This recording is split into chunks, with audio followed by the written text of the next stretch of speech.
Spider builds a web. Once, there was a little spider who loved making strange, beautiful-looking webs.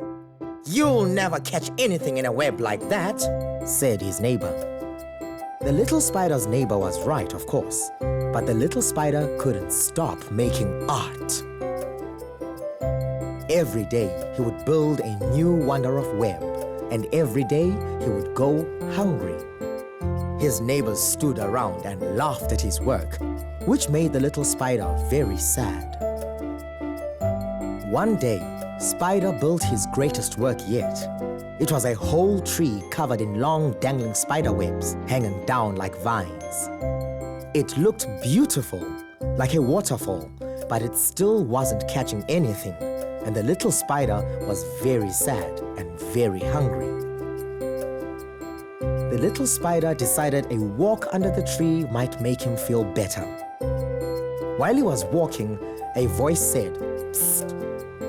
Little spider saw a piece of ground lifting up like a flap.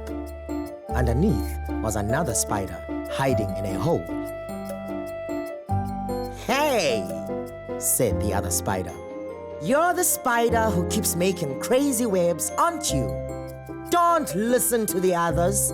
You don't need to make a normal web to catch food. I'm a trapdoor spider, and I've used my web to make this door over my hidden hole. When my food walks past, I leap out and snap." "That's amazing," said the little spider. "Yes, it is. Why don't you come inside and I'll show you just how amazing a web can be." The trapdoor spider's grin grew wider. He lifted the top of the trapdoor so the little spider could step inside.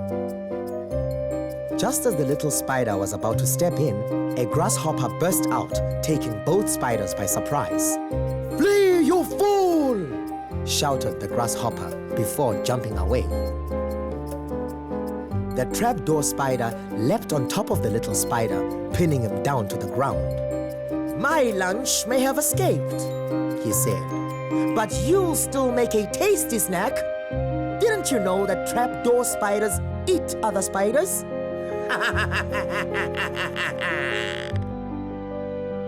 The little spider shot silk into the trapdoor spider's face. "Ah!"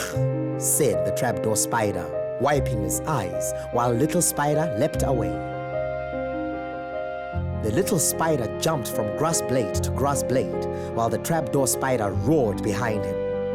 He bounced away from the trapdoor spider so fast that he didn't look where he was going and landed on a large lily.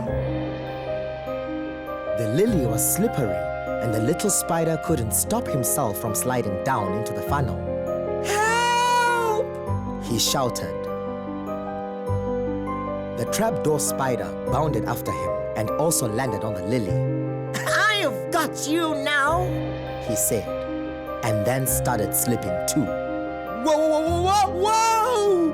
he said, sliding past the little spider and down into the dark depths of the flower. The little spider was sliding too when something drifted down from overhead. "My web!" said the little spider. It was one of the threads dangling from the tree. Little spider grabbed it and pulled himself up. "Whippy!" he said, swinging away to safety. The little spider checked to see that all 8 legs were still attached and then got to work on his new web. His adventure had been scary, but it had given him a great idea. He worked tirelessly through the night, and when the sun rose the next morning, he had created a large funnel-shaped web. At first, his neighbors just stared at it. "Now, what is that supposed to be?" asked one. "It's a funnel," said the little spider. "Just like the lily that almost caught me. It's beautiful, and it's a great shape to catch things." The funnel-shaped web was a huge success, and the little spider caught whole swarms of flies. The little spider's neighbors never laughed at him again, and little spider taught them his secret. that sometimes the most beautiful things in life are also the most useful.